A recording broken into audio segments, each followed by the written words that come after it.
You all know that thrifting, the funnest part is the show and the tell. So I have so many great things to show you today. I've thrifted vintage sewing supplies, fabric, lace. I have some clothing, vintage sewing books, some doilies. I've even been gifted a few things. So let me show you all of the goodies that I've found lately.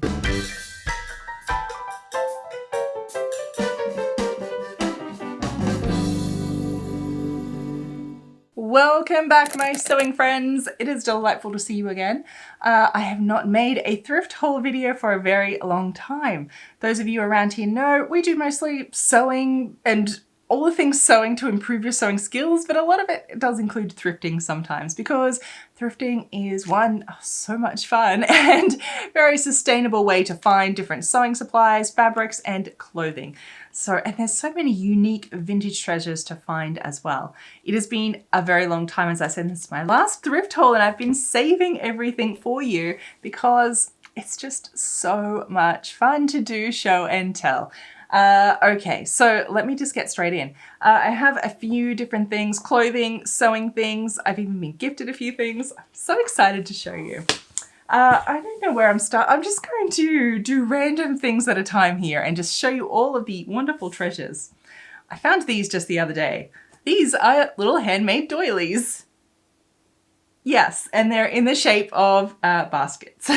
So there's actually a set of 3, a large one, 2 small ones, and they are amazing. I instantly saw these on Marketplace and went and picked them up. I thought they would be a little bit smaller. I originally thought I would put them on a garment. Imagine how cute this would look as a pocket or something like that on a skirt. I know, it looks amazing, right? So they're a little bit bigger than I thought, but I can't wait to experiment to putting those on something. They're the perfect colors, they just suit my style. Perfect. So I'm really happy with those little handmade doilies.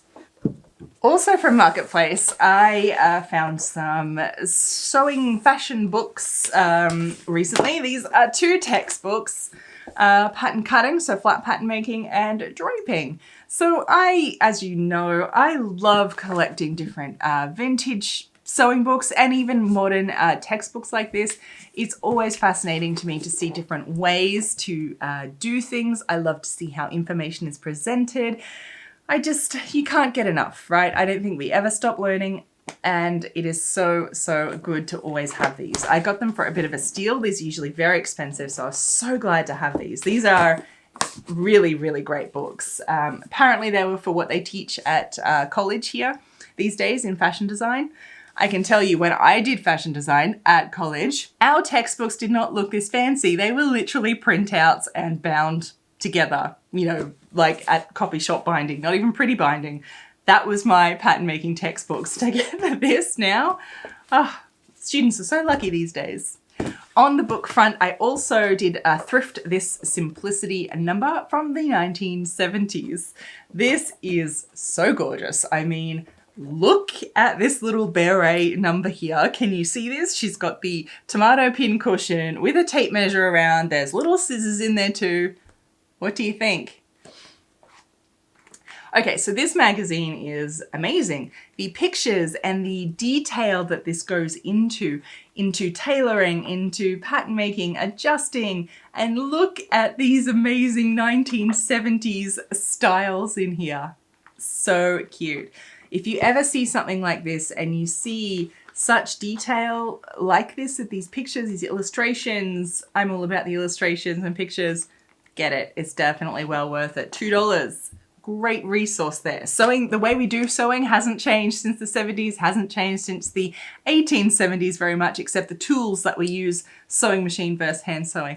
It is very much the same. So if you find any, get them. One of my local thrift stores has such huge fabric and sewing stashes in their store. It is quite incredible. I like to go there often just to peek and see what they have. I picked up some knit fabric recently. I don't usually do knits, but I have some things coming up for vintage sewing school that I needed some thrifted fabric just to experiment with. I don't have much in my stash, or what I do have is in storage with knits. So got a few of those.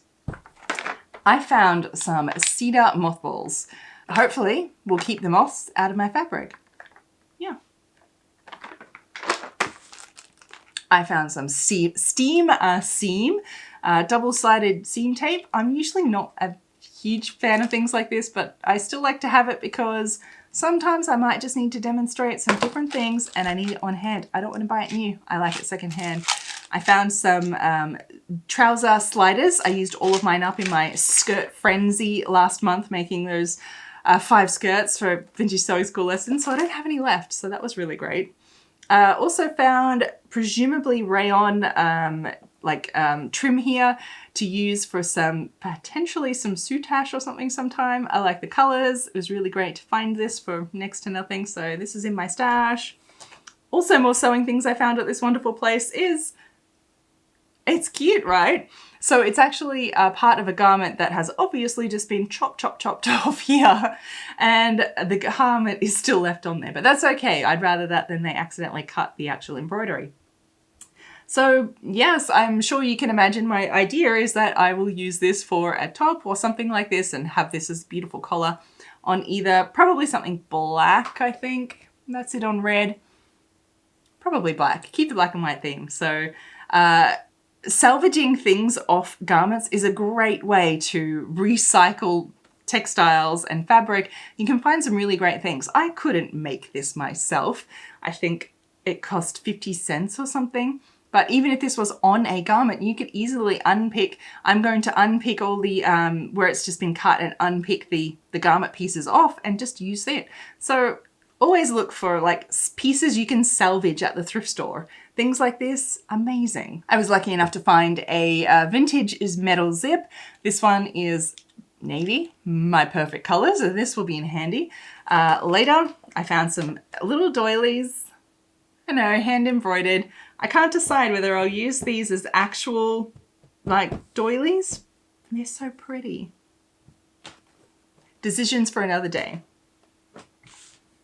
Okay, let me see. Oh, and the fabric front as well, more. I found a linen handkerchief because you can just never have too much linen. This linen is beautiful. I may use it as is, but I'll probably maybe cut it up for a collar or some cuffs or something like that. The quality of the linen is beautiful. Again, think outside the box on where you can get fabric from. I actually picked up somebody else's remnants. Yeah. So I found these 2 pieces here. It's just so soft and fine. You just cannot get fabric like this anymore. This is clearly vintage voile that, well, I think this one's linen, by the way. It's crinkling. I haven't really done a burn test or anything like that. But again, for collars, cuffs, frills, this tiny little bits of vintage fabric on a modern garment, it's those tiny little bits that make a big difference into the way that it looks and feels, and that you can get a really high-end look even just by using tiny little bits of these really good quality fabrics like this, even if it's just for tiny little trims or just the collars or the cuffs or tiny little frills. Things like that. So I literally bought someone else's remnants. These are remnants. I've already washed them by being so crinkly. Yeah, I know. So I have been lucky enough to be gifted a few things of late, which just always, I'm so thrilled that you would want to send me all these beautiful different things that you send me. Really, I love it so much. So I was gifted a bunch of different vintage laces. Let me show you some of these. I mean, look at this trim. Look at this. This is so nice. Okay, so this one here has got a satin trim. I've never really seen anything like this with this pointed edges. I cannot wait to use this for, I'm not sure yet, of course, but something. These laces here, so soft, beautiful. I'm getting quite a collection of laces now that I'm going to have to do some major lace projects, I think, as ways to use all of these.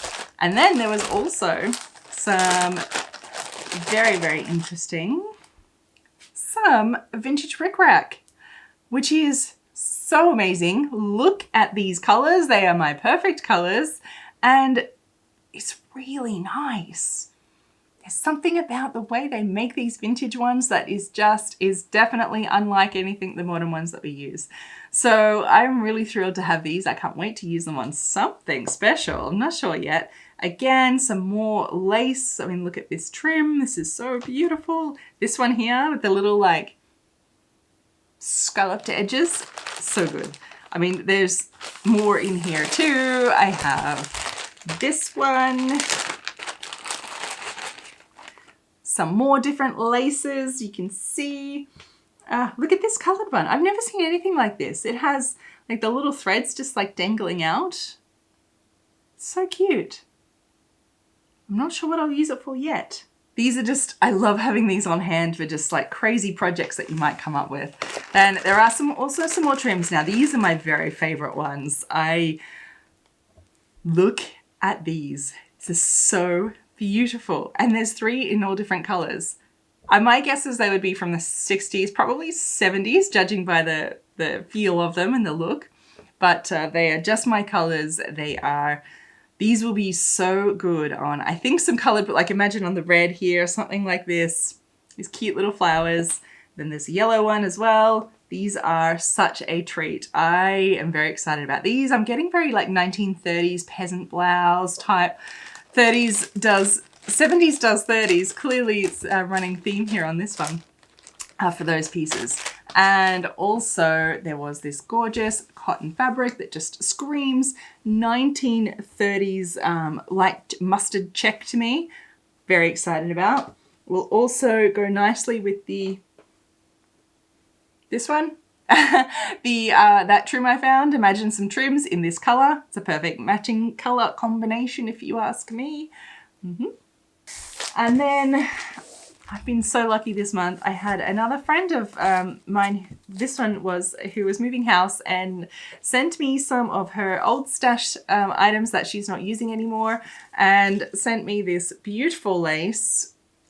I know, scalloped edge and everything. It is beautiful.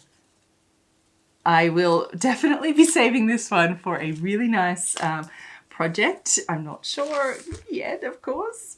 There's some lovely, I think just silky, let's call this silky trim here, black trim, pre-made by us in a nice satin. So yeah, I'm definitely going to use this one because who likes to make it yourself when it's already made? And I don't really have any made satin. Then she also sent these. So this here is a bunch of, I'm going to guess silk, by the looks and feel of it all, little ribbon trims. So they're different pieces, but beautiful silk ribbon trim. These are so nice. I will have to give them all a bit of a wash and a bit of a clean, but gorgeous. So, I mean, I could use these for, I definitely have some hats that could do some hat bands and all sorts of trims, of course, because this could be used in so many different ways. Yeah, very, very original packaging and everything on this one. Love it. So, and also in her little parcel, this is the one that I really, really loved, was this pattern. This is what she contacted me for because, funnily enough, she thought this would be my style. Yes, it is. I love these 1930s trousers and the sailor top, and everything is so cute. A vintage Vogue. I don't do 1940s very much, but I kind of want to make this jacket just to make these pockets. So can you see this? So the pockets are inseam pockets and they're made in between these darts here. This is crazy, like crazy cool construction, basically. So I think I almost have to put that on my list just for those pockets. They're incredible, really. This is why I love vintage garments. You will not find this on anything modern made at all. Some 1950s dress pattern and 1960s. Again, for my beautiful vintage pattern collection because there's just nothing like it. Okay, let me show you some of the clothing that I have found. There is lots of linen here. Okay, well, this one is a cotton top. So I'm thinking just this beautiful navy white stripe. It's actually woven into the fabric. It is super light. I'll just kind of either wear it as is or maybe a little like tassel drawstring, kind of turn it into a bit more 1930s peasant blouse type vibes is what I'm getting from that one, I think. Linen shirt, white linen, because there's there's always room for white linen in my wardrobe, always.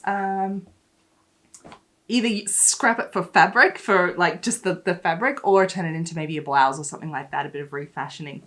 Another linen find, navy. Of course I bought the linen navy. Again, either use, like refashion it or use it for fabric. Found another vintage zip. This one in here. Look how nicely, this is like probably from the 50s, and look how easily it zips. Yeah, that is what you want in a zip. And I found this skirt. I'm actually very excited about this one because I need more red in my life. It has this lovely little like embroidery down the front, just enough to be decorative. It is, of course, a bit too big, so I'm going to just have to refashion this one a little bit smaller to fit. But this is, again, this is a linen blend. This one is too drapey for just linen. So that is in the project pile, as is a lot of these. I found this here. This is an embroidered nightgown that is really soft, drapey cotton. It is so gorgeous. The whole thing is embroidered over. I think what I will do with this is actually turn it into a petticoat and have a cotton petticoat, because it's still quite smooth actually, even for cotton to wear underneath skirts. And it's already decorated and embroidered, so winning for me, I think. I don't have to do that myself. This one, ooh, this was a fun find. So this is a little sort of tighter top, again, red. This is linen viscose. Yeah, linen viscose. Do you guys remember the fabric guessing game that I gave you? I'll leave a link to this video where you can teach yourself how to guess what fibers garments are made from. It's what I do all the time. It's what I do. That's how I learned how to get good at guessing what fibers fabrics are made from. I think this one might just stay as is because I haven't actually tried it on to see if it fits yet. It needs still washing, but probably as is. Again, oh, this one. So this one is really great, but this, I think they are lying to me. So they say 100% linen, but no way. Absolutely no way. This is more, it is definitely a viscose, maybe a viscose linen blend. There is no way this is 100% linen. Liars. I'm calling them liars. Anyways, it is nice fabric either way. It is actually meant to be a top, and there's belt loops here to do sort of this thing. I'm definitely not going to wear it like that. I was thinking to turn it into a skirt. I think I just need to lengthen it a little bit. Maybe some of all of that lace that I have, I might lengthen it with. It is a little bit see-through, so I'll have to deal with that as it arises and take off the belt loops. Maybe do a burn test to prove that I'm wrong, that it is not 100% linen. Another skirt that is just a little bit too big, but how fantastic 1930s beautiful mustard vibes do you get from this one? I know. So I'm just going to reshape it at the waist, keep it sort of a straight look, probably change the buttons, but I adore this mustard color so much. Again, this one has to be a linen viscose rayon, sort of the same thing. Let's see. Linen viscose. Feels very much like this one that I just had before. Ooh, this one is cute. Okay, so this one is a linen top. It is like this little lovely yellow mustardy wrap around. So it just wraps. It's got these little flutter sleeves. It is adorable. This is so summer, so beautiful. I'm so excited to have this. It is my perfect colors, and I cannot wait to actually wear this one. It's going to be fantastic. And then I have two men's shirts that I found. I really said that I'm not going to buy any more men's shirts for refashioning because it seems I can collect them more than I can refashion them. But these ones were just so nice. This one is navy, and it has this little like white spotty bits through it. I don't know how to explain that one. And it's actually woven into the fabric again. And this one here is this black and white with this textured weave through it as well. Again, It is all woven into the fabric, so it feels really luxurious and just gives a really nice feel to the fabric. I love these ones that have that texture and the stripes and everything woven into them. I'm really into those at the moment. So they came home with me because basically, well, they're going to go into my stash pile for the time being till I find that time to refashion them. I think these skirts I might try and actually do for one of my Monday mendings coming up, because I need to be wearing these immediately. Yes. Okay. I'm very excited about all these treasures that I found lately. I always keep them in a little pile and I don't put them away until I make a video. So I'm very excited now I actually get to kind of use and put them away. If I put them out, I would never get them back here again to show you. So let me know what ones would you have not left the store without either. I always love hearing what you love to thrift the most. And so I need to get to work on some refashioning now, obviously. I hope you enjoyed this little thrift and tell with me. I know a lot of us are still like lockdowns and whatnot. So hopefully those of you that can't go out have been able to at least get a little taste from some of my treasures here. So until next time, my friends, happy sewing. Bye.